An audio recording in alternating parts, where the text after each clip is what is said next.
आज का जो हमारा टॉपिक है वो है टाइप्स ऑफ इक्विलिब्रियम। आज हम बात करेंगे इक्विलिब्रियम क्या होता है और इक्विलिब्रियम कांस्टेंट कैसे निकालते हैं। के सी एंड के पी, ये भी हम आज आपको सिखाएंगे के पी और के सी कैसे निकालते हैं।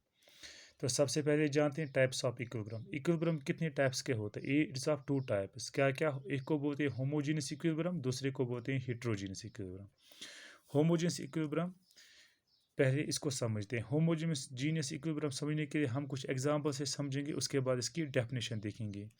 ये मैंने एक रिएक्शन लिखी है N2 + थ्राइस H2 गैस, तो ये हमें दे रहा है अमोनिया। तो जब इस रिएक्शन में इक्विलिब्रियम सेट हो गया, इक्विलिब्रियम का मतलब क्या हुआ? Rate of formation of products is equal to rate of decomposition of product into reactant. ठीक है।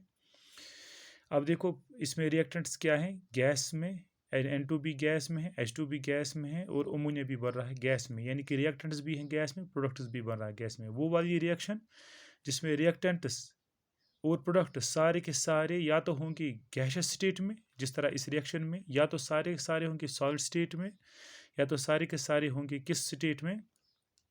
लिक्विड स्टेट में। उस वाली रिएक्शन को कहते हैं होमोजीनियस इक्विलिब्रियम रिएक्शन। ठीक है ना। मतलब कहने का मतलब ये है कि सारे रिएक्टेंट्स और प्रोडक्ट्स जो इन्वॉल्व हो रहे हैं रिएक्शन में, सारे क्या होने चाहिए? एक स्टेट में होने चाहिए, या गैस स्टेट या लिक्विड स्टेट या सॉलिड स्टेट में। ऊपर वाली रिएक्शन जिसकी मैं बात कर रहा हूँ, अमोनिया और हाइड्रोजन मिल रहे हैं, दे रहा है अमोनिया गैस। इसमें सारे किस्में हैं गैस स्टेट में, गैस स्टेट में, गैस स्टेट में।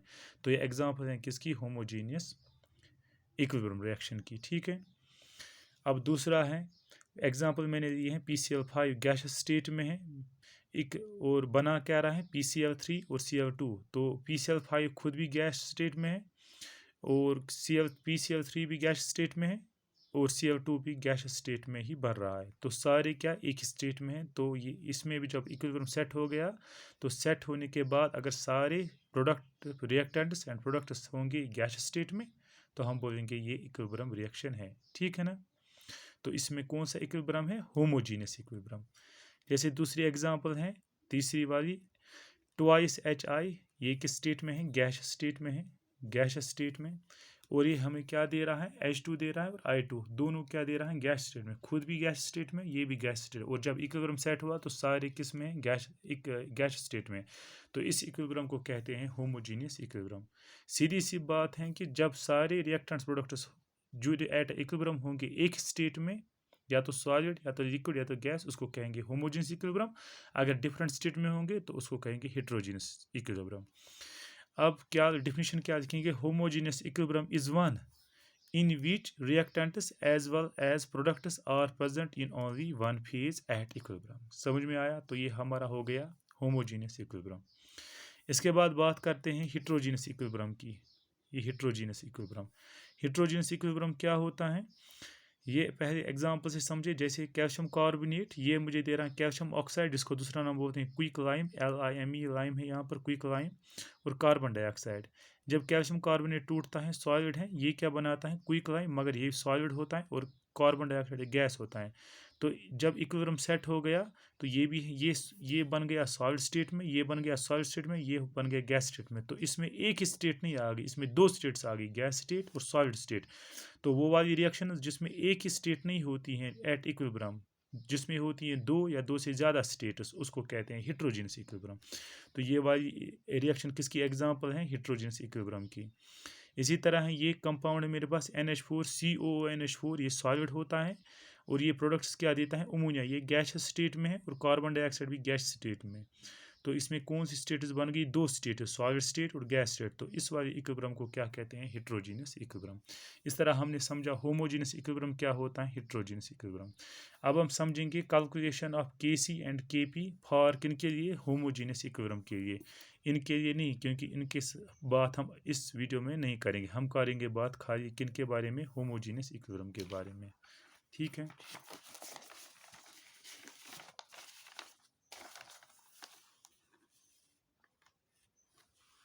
तो मैंने लिखी है हेडिंग कैलकुलेशन ऑफ के क्या होता है? Equilibrium constant for homogeneous equilibrium reactions. ठीक है ना।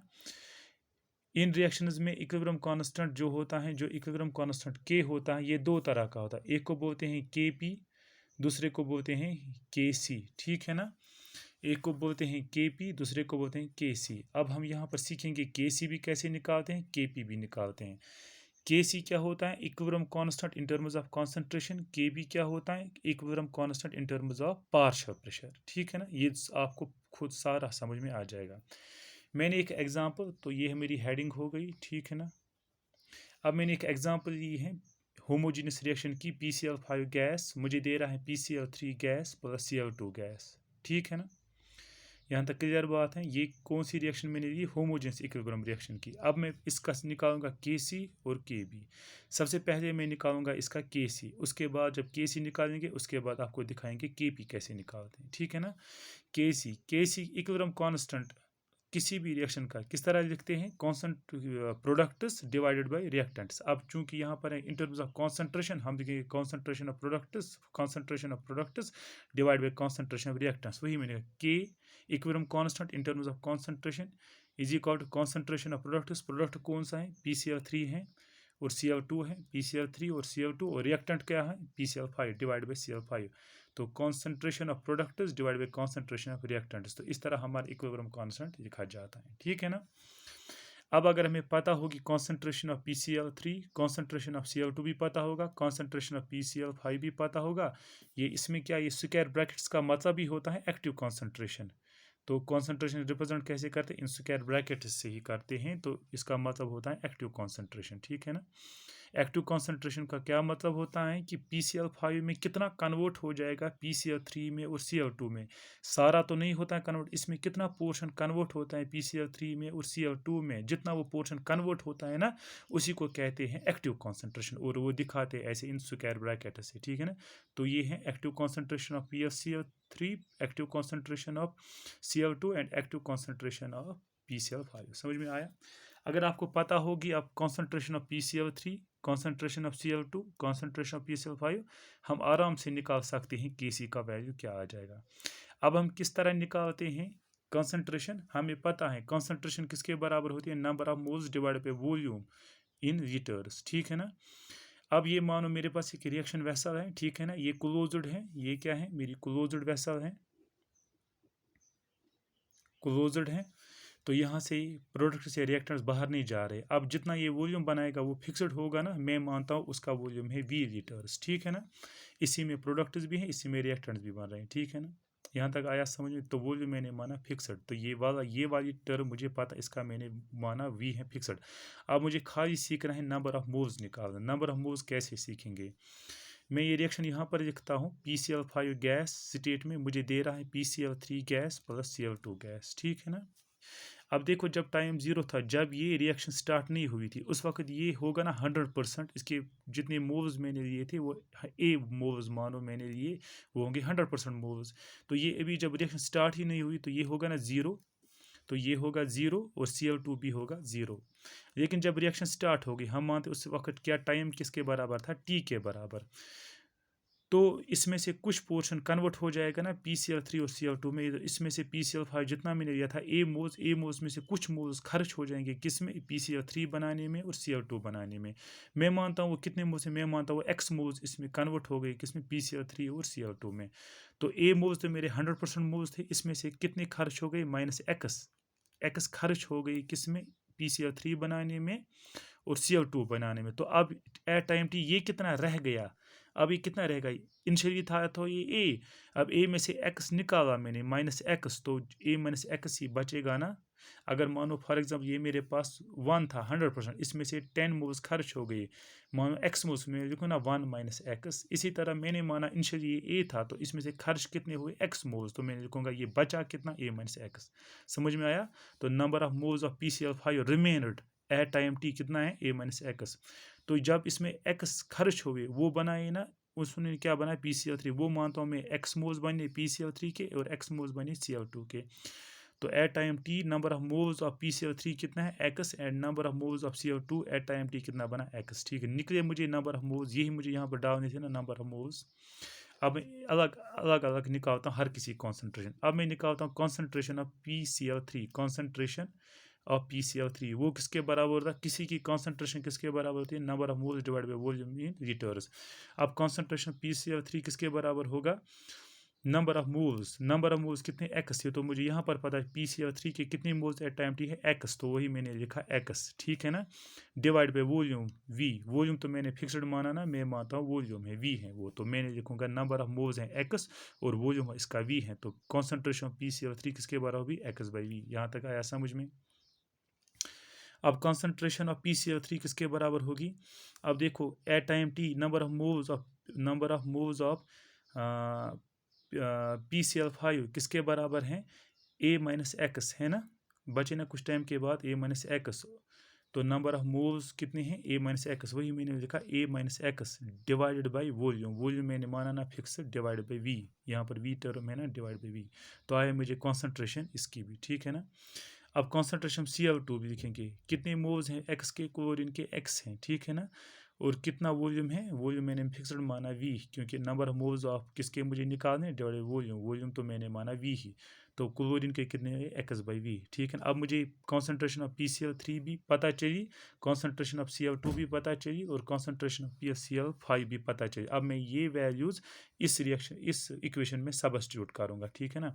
मैं लिखूँगा KC इक्विलिब्रियम कांस्टेंट KC यहाँ पर। अब कॉन्सेंट्रेशन ऑफ PCl3 कितना है, यहाँ पर कॉन्सेंट्रेशन PCl3, इसके बाद ये क्या मैं लिखूँगा एक्स बाई वी, तो इस सारे के बाद में क्या लिखूँगा एक्स बाई वी, ठीक है ना। अब कॉन्सेंट्रेशन ऑफ Cl2 वो तो मैंने यहाँ पर निकाला, कॉन्सेंट्रेशन ऑफ Cl2 कितना एक्स बाई वी, तो इसके बारे में बराबर भी मैं लिखूँगा एक्स बाई वी, समझ में आया। अब इस कॉन्सेंट्रेशन ऑफ PCl5 इसके बदले ये तो मैंने यहाँ पर निकाला, या ये वाला है कॉन्सेंट्रेशन ऑफ PCl5 क्या है, X minus A minus X divide by V, तो यहाँ पर मैं लिखूँगा A minus X by V, तो ये वाले वैल्यूज़ मैंने इसमें सब्स्टिट्यूट करके, तो ये मेरी इक्वेशन बन गई, समझ में आया। अब ज़रा मैं इसको थोड़ा और सॉल्व करता हूँ। अब एक्स इंटू एक्स क्या बन गया मेरा, एक्स स्क्वायर, वही मैंने लिखा यहाँ पर x KC x into x बन गया एक्स स्क्वायर, ठीक है ना, ठीक है ना। अब divided by V into V क्या बन गया, वी स्क्वायर, वही मैंने लिखा यहाँ पर वी स्क्वायर, KC, यहाँ पर देखो आप KC मैंने लिखा यहाँ पर, इसको मैं यहाँ पर दिखाता हूँ आपको ये समझ में आ जाएगा ऐसे। अब देखो KC यहाँ पर भी मैंने लिखा KC इज इक्वल टू यहाँ पर इज इक्वल टू, अब यहाँ पर एक्स इंटू एक्स कितना बन गया एक्स स्क्वायर, यहाँ पर है मेरा एक्स स्क्वायर, ठीक है ना, डिवाइडेड बाय, अब ये डिवाइड में है यहाँ पर वी इंटू वी क्या बन गया वी स्क्वायर, तो वही मैंने लिखा यहाँ पर वी स्क्वायर, ठीक है ना।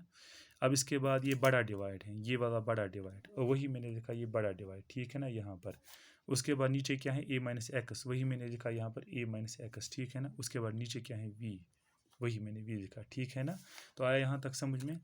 अब ये कितना बन गया KC is equal to X square, ठीक है ना, डिवाइड बाई वी स्क्वायर, ठीक है ना। अब जब चार डिवाइड होते हैं तो नीचे वाले का रेसिप्रोकल होता है, ये आ जाता है इसकी जगह, ये आता है इसकी जगह। कैसे, फॉर एग्जांपल आपको ऐसे होगा 1/2 डिवाइड बाई 3/2, तो इसको सॉल्व कैसे करते हैं, इसको करते हैं नीचे वाले को रेसिप्रोकल, ये बन जाएगा ये 1/2 अपना ही है, 1/2 मल्टीप्लाइड बाई ये 2 को जब रेसिप्रोकल कर ये आता है 2 यहाँ पर और 3 आता है नीचे। इसी तरह मैंने इसको रेसिप्रोकल किया, v को यहाँ रेसिप्रोकल करके v आ जाएगा इसकी जगह और a माइनस एक्स आ जाएगा इसकी जगह। तो KC क्या बन गया एक्स स्क्वायर अपना, और इंटू वी ये कौन सा आ गया रेसिप्रोकल करके यहाँ आ गया, और डिवाइड नीचे है वी स्क्वायर वही है, और इंटू में ए माइनस एक्स यहाँ पर ये कैसे आएगा, ये यहाँ से रेसिप्रोकल करके इस जगह आ गया इंटू ए माइनस एक्स, समझ में आया, रेसिप्रोकल मैंने किया इसको। तो यहाँ पर क्या बच गया मेरा, अब यहाँ ध्यान दे दो, जब मैंने इसको रेसिप्रोकल ये v कैंसिल हो गया, ये v स्क्वायर हैं, 2 v हैं, तो स्क्वायर और v हो गया कैंसिल, वहाँ क्या बच गया एक्स स्क्वायर और नीचे बच गया एक v और ये बचा a माइनस एक्स। तो मेरा निकला वैल्यू x का, तो मेरा KC equilibrium constant in terms of concentration मैंने निकाला। अगर मुझे वैल्यू पता होगा x का भी, v का भी पता होगा, a का भी पता, तो मैं equilibrium constant in terms of concentration निकाल सकता हूँ। समझ में आया यहाँ तक। अब दूसरा इसमें पार्ट है, अगर कैलकुलेशन ऑफ KP, अब KP कैसे निकालते हैं, इसमें से ये भी आसान है मगर थोड़ा ध्यान आपको रखना, कुछ आपको बेसिक इसमें पता होना चाहिए। अब मुझे इसी होमोजीनियस इक्विलिब्रियम रिएक्शन का KP निकालना, equilibrium constant in terms of partial pressure, in terms of partial pressure. अब मैं यही रिएक्शन देता हूँ जो मैंने अब वो केसी निकालने के लिए PCl5 मुझे दे रहा है PCl3 + Cl2, सारे गैस में है, पहले ये होमोजीनियस रिएक्शन है, ठीक है ना। अब जब मुझे इसका Kp निकालना होगा, Kp लिखना होता है, तो इक्विलिब्रियम कांस्टेंट हमेशा लिखते हैं प्रोडक्ट्स डिवाइडेड बाय रिएक्टेंट्स, ये तो याद है। मगर चूंकि यहाँ पर इन टर्म्स ऑफ पार्शियल प्रेशर लिखना है, इन टर्म्स ऑफ प्रेशर लिखना है, तो वो होता है partial pressure of reactants divided by partial pressure of products divided by partial pressure of reactants, ठीक है ना।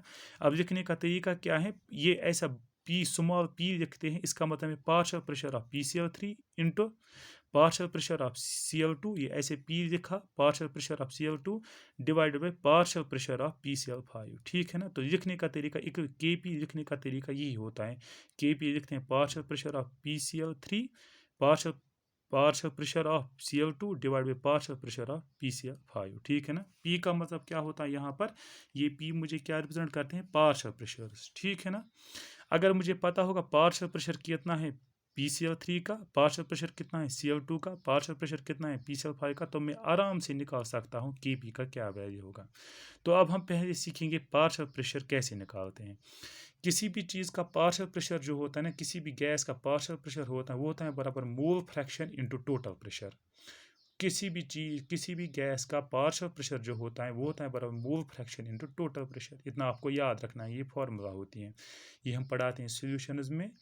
तो अगर आपने कंसंट्रेशन टर्म्स पढ़ी होगी, मोल कॉन्सेप्ट में आता है, वहाँ पर हम ये चीज़ें पढ़ाते हैं, तो आपको ये पता होगा, वहाँ पर मैंने पढ़ा है। पार्शियल प्रेशर किसी भी गैस का वो होता है बराबर mole fraction into total pressure. अब टोटल प्रेशर हम रिप्रेजेंट करते हैं कैपिटल P से, ठीक है ना। अब फॉर एग्जांपल जैसे मैं बोलता हूँ, मेरे पास ये रिएक्शन है, फॉर एग्जांपल ये रिएक्शन है, मैं बोलता हूँ बोलो इसका पार्शियल प्रेशर कितना होगा, मैं लिखूंगा partial pressure of PCl3। For example समझाने के लिए मैं बता रहा हूँ, मुझे बोलना है पार्शियल प्रेशर ऑफ Cl3 कितना होगा, मैं लिखूंगा पार्शियल प्रेशर ऑफ Cl3 वो होगा बराबर मोल fraction of PCl3 into total pressure कितना होगा। टोटल प्रेशर कहाँ से होगा, जैसे मैंने ये रिएक्शन वैसा है मेरे पास, ये क्लोज्ड है, क्या है, ये है क्लोज्ड। अब सारे रिएक्शन अंदर ही हो रहे हैं ना। अब जो भी ये प्रेशर बनाएगा, ये इसका प्रेशर होगा, ये प्रेशर होगा, वही होगा ना, इसका प्रेशर प्लस इसका प्रेशर प्लस इसका प्रेशर, वही वो बन जाएगा ना अंदर टोटल प्रेशर। तो वही मैंने लिखा इसके अंदर कितना है टोटल प्रेशर, वो टोटल प्रेशर मैंने लिखा P के बराबर, ये वही यहाँ पर रिप्रेजेंट करता है टोटल प्रेशर वैसल में कितना है, ठीक है ना। अब अगर आपको पता होगा मोल फ्रैक्शन और टोटल प्रेशर, तो आप निकाल सकते हैं पार्शियल प्रेशर ऑफ PCl3। अब हम समझेंगे पहले मोल फ्रैक्शन कैसे निकालते हैं। जैसे हमें निकालनी है यहाँ पर मोल फ्रैक्शन ऑफ PCl3 कैसे निकालते हैं, या किसी भी चीज़ की मोल फ्रैक्शन कैसे निकालते हैं, फिर हम सब्स्टिट्यूट करेंगे वैल्यूज़, तो हमें पार्शियल प्रेशर ऑफ PCl3 निकलेगा, ठीक है ना। तो सबसे पहले हम समझते हैं मोल फ्रैक्शन कैसे निकालते हैं, इंटू P निकाल के, तो वहाँ पर हमारा निकलेगा पार्शियल प्रेशर ऑफ PCl3, वही हम सब्स्टिट्यूट करेंगे यहाँ पर। इसी तरह निकालेंगे पार्शियल प्रेशर ऑफ Cl2, इसी तरह निकालेंगे पार्शियल प्रेशर ऑफ PCl5। समझ में आएगा यहाँ पर। अब मोल फ्रैक्शन कैसे किसके बराबर होती है, मोल फ्रैक्शन ऑफ ए, कोई आपके पास सबस्टेंस है ए या कोई केमिकल है ए, आपको उसकी मोल फ्रैक्शन निकालनी है। मोल फ्रैक्शन ऑफ ए किसके बराबर होता है, number of moles of A divide by total number of moles. For example इस चीज़ को मैं समझाने के लिए यहाँ पर एक एग्जांपल बनाई। जैसे मेरे पास एक वेसल है, एक रिएक्शन वेसल है, इसमें दो सबस्टेंस है, ए सबस्टेंस और बी सबस्टेंस। मानता हूँ मैं ए सबस्टेंस के 1 मोल्स हैं और बी सबस्टेंस के कितने मोल्स हैं, 3 मोल्स हैं, ठीक है ना। तो मैं निकालूंगा मोल फ्रैक्शन ऑफ ए, फिर मैं निकालूंगा मोल फ्रैक्शन ऑफ बी। अब मोल फ्रैक्शन जो है ना, ये दिखाते हैं, इसको रिप्रेजेंट करते हैं ऐसे, इसको बोलते हैं जीटा, जीटा से दिखाते हैं मोल। अब बार बार मोल फ्रैक्शन लिखने की जरूरत नहीं, इसको ऐसे लिखो इस सिंबल से, इसका मतलब होता है जीटा, ठीक है ना। अब मैं निकालूंगा यहाँ पर मोल फ्रैक्शन ऑफ ए, मैं लिखूंगा जीटा ऑफ ए, इसका मतलब क्या है, मोल फ्रैक्शन ऑफ ए। वो किसके बराबर होता है, अभी मैंने बताया नंबर ऑफ मोल्स ऑफ ए, कितने हैं नंबर ऑफ मोल्स ऑफ ए, इसमें इसके ए के थे 1 मोल और बी के थे 3 मोल, तो ए के कितने मोल्स हैं 1 divide by total number of moles. Total number of moles अंदर कितने हैं 3 + 1, 3 + 1, वही हुआ ना number of moles of A divide by total number of moles, तो वो कितना हो 1/4। तो मोल फ्रैक्शन ऑफ ए कितनी निकले मुझे 1/4। समझ में आया यहाँ तक। अगर मुझे मोल फ्रैक्शन ऑफ बी निकालनी होगी, मोल फ्रैक्शन ऑफ बी किसके बराबर होगी, number of moles of B कितने हैं 3 मैंने मानी, 3 divide by total number of mole, total number of moles कितने 3 + 1 कितना हुआ 4, तो 3/4 है मोल फ्रैक्शन ऑफ बी। समझ में आया यहाँ तक। तो इस तरह आपने सीखा मोल फ्रैक्शन कैसे निकालते हैं। अब ज़रा यहाँ पर ध्यान दे दो, मुझे निकालना है, मेरे पास ये रिएक्शन है PCl5, मुझे गैस इक्विलिब्रियम दे रहा है PCl3 गैस में प्लस Cl2 गैस में, ठीक है ना। जब टाइम था 0 उसको वक्त में माना मैंने ये A मोल्स थे, ये कुछ बना नहीं था, ये 0 था तो ये भी था 0।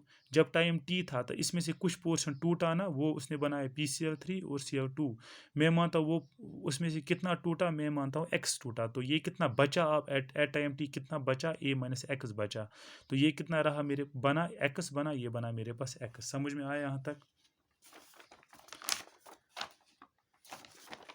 अब ज़रा यहाँ पर ये देखो, इसको ध्यान दे दो। यहाँ पर ये मेरे पास मानो एक बीकर है या कोई रिएक्शन वेसल है जिसमें मैं रिएक्शन कर रहा हूँ। PCl5 मुझे दे रहा है PCl3 प्लस Cl2 गैस, ठीक है ना। ये क्लोज्ड वेसल है, ये बाहर नहीं निकल रहे। तो इसके PCl5 के कितने मोल्स रहे मुझे at time T A minus X अंदर, इसके कितने रहे x, इसके भी कितने रहे x। ये कैसे मुझे पता चला, यहाँ पर मैंने निकाला ना एट टाइम T PCl5 के मोल्स अंदर कितने बन जाए एट टाइम T कितने हैं A माइनस एक्स, इसके कितने मोल्स हैं x, इसके कितने मोल्स हैं x। समझ में आया। तो वही मैं मान रहा हूँ, ये जिस तरह मैंने यहाँ पर मोल फ्रैक्शन निकाली थी A की B की, इसी तरह अब मैं यहाँ पर सब की मोल फ्रैक्शंस निकालूंगा। जब मुझे मोल फ्रैक्शन निकालूंगा फिर मैं उससे मेरी निकलेगा पार्शियल प्रेशर, उससे मेरा क्या निकलेगा पार्शियल प्रेशर, ठीक है ना। वो पार्शियल प्रेशर में फिर इस इक्वेशन में सब्स्टिट्यूट करूंगा। पहले मैं निकालूंगा मोल फ्रैक्शन इन सब की। तो अब आपको याद रखना अंदर कितनी रिएक्शन जब स्टार्ट हो गई, जब इक्विलिब्रियम स्टार्ट हो गया, अंदर कितने मोल्स रहे इसके A माइनस एक्स, इसके रहे एक्स, इसका भी रहा एक्स। वही मैंने लिखा।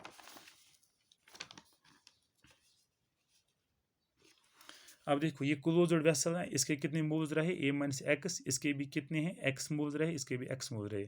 अब मैं निकालूंगा मोल फ्रैक्शन ऑफ PCl5, मुझे निकालनी है मोल फ्रैक्शन ऑफ PCl5 किसके बराबर होती है मोल फ्रैक्शन। अभी मैंने यहाँ पर आपको समझाया मोल फ्रैक्शन किसी की भी जब निकालते हैं, मोल फ्रैक्शन किसके बराबर होते हैं, number of moles of A जिसकी आप निकालोगे divide by total number of moles. आपको निकालना है मोल फ्रैक्शन ऑफ, आपको निकालनी है, यहाँ पर मैं दिखाता हूँ आपको, आपको निकालनी है मोल फ्रैक्शन ऑफ PCl5, वो होगी बराबर number of moles of moles, number of moles of PCl5 divide by total number of moles, total number of moles, ठीक है ना। तो mole fraction number of moles of PCl5 कितने आपको बचे A माइनस एक्स, है ना, divide by total number of moles. Total number of moles कितने हैं, दिस प्लस दिस, ठीक है ना। वही मैंने यहाँ पर लिखा आपको मोल फ्रैक्शन ऑफ PCl5 किसके बराबर होगा, वही मैंने बताया number of moles of PCl5 कितना है A minus X divide by total number of moles. Total number of moles क्या है A minus x plus this x, ठीक है ना। अब यहाँ देखो एक माइनस एक्स और एक प्लस एक्स हो गया कैंसिल, वहाँ क्या बचा मोल फ्रैक्शन ऑफ PCl5 कितनी बची A minus X divided by नीचे क्या है A और बचा एक plus x, A plus x. समझ में आया। तो मोल फ्रैक्शन ऑफ PCl5 मुझे निकाला। जब मुझे मोल फ्रैक्शन पता वैल्यू है इतना निकला, पार्शियल प्रेशर ऑफ PCl5 किसके बराबर होता है, जैसे आपको मैंने यहाँ पर दिखाया, आप यहाँ ध्यान दे दो। पार्शियल प्रेशर ऑफ, मैंने यहाँ पर PCl3 का दिखाया है, किसके बराबर होता है mole fraction of PCl3 into total pressure. अब मैं यहाँ पर बता रहा हूँ partial pressure of PCl5, partial pressure of PCl5 वो किसके बराबर होगा mole fraction of PCl5, mole fraction of PCl5 into total pressure. अब mole fraction of partial pressure of PCl5 वो किसके बराबर मोल फ्रैक्शन ऑफ PCl5, वो तो आपने यहाँ पर निकाला कितना मोल फ्रैक्शन, यहाँ पर निकला आपको ये mole fraction A minus X divide by A plus X into pressure. वही मैंने लिखा यहाँ पर पार्शियल प्रेशर ऑफ PCl5 वो होगा बराबर मोल fraction of PCl5 into total pressure. यहाँ पर जो मैंने आपको दिखाया पार्शियल प्रेशर किसके बराबर था mole fraction into total pressure, ठीक है। अब जब आपको मोल फ्रैक्शन भी आया तो पार्शियल प्रेशर आप निकाल सकते हैं ना, वो किसके बराबर होती है mole fraction into total pressure, ठीक है। क्लियर बात होगी यहाँ पर। तो पार्शियल प्रेशर ऑफ PCl5 पर किसके बराबर निकलेगा मोल फ्रैक्शन, तो आपने यहाँ पर निकाली A minus X divide by A plus x. तो इसके बदले क्या वैल्यू डालोगे A minus X divide by A plus x और इंटू क्या है अपना टोटल प्रेशर। तो निकाला आपने पार्शियल प्रेशर ऑफ PCl5। समझ में आया। अब इसी तरह निकालते हैं इसी तरह से हम निकालते हैं जिस तरह हमने यहाँ पर निकाला पार्शियल प्रेशर ऑफ PCl5, हम निकालते हैं अब दूसरा value partial pressure of PCl3b, क्योंकि हमें यहाँ पर आपको ध्यान रखना है कि हमें सबके पार्शियल प्रेशर PCl5 निकल, हमें इसका भी निकालना, इसका भी निकल, फिर यहाँ पर वैल्यू सब्स्टिट्यूट करना है, ठीक है ना। अब देखो, अब हम निकालेंगे मोल fraction of PCl3। Mole fraction of PCl3 किसके बराबर होगी? Number of moles of PCl3। कितने मोल्स ऑफ PCl3 हैं? x हैं, मैंने लिखा x divide by total number of moles. Total number of moles कितने हैं? This plus this plus this, फिर में a minus x plus x plus x. अब माइनस एक्स और प्लस एक्स हो गया cancel. Mole fraction of PCl3 कितनी निकली? x divide by a plus x, ठीक है ना। x बचा ऊपर और नीचे बचा a एक और बचा एक प्लस एक्स, तो a प्लस एक्स। तो जब मुझे मोल फ्रैक्शन निकली तो पार्शियल प्रेशर ऑफ PCl3 किसके बराबर होता है? Mole fraction of PCl3 into total pressure. तो मोल फ्रैक्शन तो यहाँ पर मैंने वैल्यू निकाला, वो यहाँ पर ही सब्स्टिट्यूट करो, तो यहाँ पर है प्रेशर। तो वो पार्शियल प्रेशर ऑफ PCl3 किसके बराबर निकला? ये वैल्यू मोल फ्रैक्शन किसके बराबर है? a divide by a plus X into total pressure P। समझ में आया? अब इसके बाद निकालते हैं मोल fraction of Cl2। Mole fraction of Cl2 किसके बराबर होगी? Number of moles of Cl कितने हैं? Number of moles of Cl2 कितने? x divide by total number of moles. Total number of moles क्या है? a minus x plus x plus x, a minus x plus x plus x, ठीक है ना। तो मोल fraction of Cl2 कितनी निकली मुझे? x। अब यहाँ पर भी हो जाएगा एक माइनस एक्स और प्लस एक्स हो गया कैंसिल, वहाँ क्या बचा? एक बचा a, एक बचा एक प्लस एक्स बचा। तो मोल फ्रैक्शन ऑफ Cl2 कितनी बराबर? x divide by a plus x. तो पार्शियल प्रेशर ऑफ Cl2 किसके बराबर होती है? मोल फ्रैक्शन ऑफ, वो बराबर होती है mole fraction of Cl2 plus total pressure. अब partial pressure of Cl2 mole fraction of Cl2 तो आपने यहाँ पर निकाल x divide by a plus X, X divide by a plus X into total pressure, ठीक है ना। अब आपके पास पार्शियल प्रेशर ऑफ Cl2 भी निकला, पार्शियल प्रेशर ऑफ PCl3 भी निकला, पार्शियल प्रेशर ऑफ PCl5 भी निकला। हमें Kp कैसे निकाले, किसके बराबर होते हैं? Partial pressure of Cl3, partial pressure of Cl2, partial pressure of Cl5। आपको ये वैल्यू भी पता है, ये वैल्यू भी पता है, ये वैल्यू भी पता है, यहाँ पर दिए निकालिए आपने, तो इनको इसमें सब्स्टिट्यूट करो। अब पार्शियल प्रेशर ऑफ PCl3 किसके बराबर होता है? यहाँ पर आपने निकाला, किसके बराबर होता है partial pressure of Cl3? x divide by a plus X, X divide by a plus X into total pressure, ठीक है। अब यहाँ पर पार्शियल प्रेशर ऑफ Cl2 किसके बराबर होता है? यहाँ पर आपने निकाला किसके? x divide by a plus X into P, यहाँ पर आपने सब्स्टिट्यूट किया। अब divide by partial pressure of PCl5 किसके बराबर होता है? यहाँ पर आपने निकाला a minus X divide by a plus X into P, वो मैंने यहाँ पर substitute a minus X divide by a plus X into P. समझ में आया यहाँ तक? तो इसको हम आगे सॉल्व करते हैं यहाँ पर।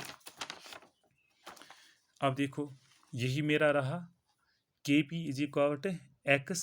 अब मैं देखो ये x divide by a plus X है, x divide by a plus, इनको मैं अलग करता हूँ, p वालों को अलग करता हूँ। मैंने लिखा x divide by a plus x, उसके बाद लिखा ये x divide by a plus x, यहाँ पर x divide by a plus X into ये p और p मैंने अलग रखा, p into p divided by अपना है a minus X divide by a plus X into p, ठीक है। आ गया यहाँ तक, ये पॉइंट आ गया समझ। तो इसके बाद मैं इसको सॉल्व करता हूँ। अब देखो यहाँ पर x इंटू एक्स क्या बन जाएगा? एक्स स्क्वायर, ठीक है ना।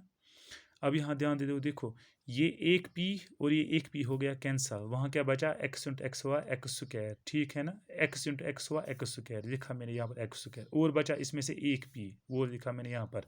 अब नीचे है a प्लस एक्स, दो a plus X into A plus x, एक a प्लस एक्स और a प्लस एक्स डिवाइड में ख़त्म हो गया, तो वहाँ क्या बचा? एक ही a प्लस एक्स, ठीक है ना।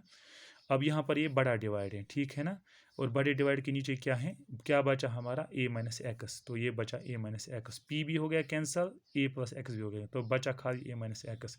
जिसका कुछ डिवाइड नहीं होता उसका 1 डिवाइड होता है। अभी मैंने बताया जब 4 डिवाइड होंगे ऐसे 1/2 डिवाइड बाई 3/2 फॉर एग्जाम्पल, तो यहाँ पर रिसिप्रोकल होता है, इन दोनों का क्या होता है? ये आता है इसकी जगह, ये आता है इसकी जगह, तो क्या बन जाएगा? 1/2 इंटू 2/3।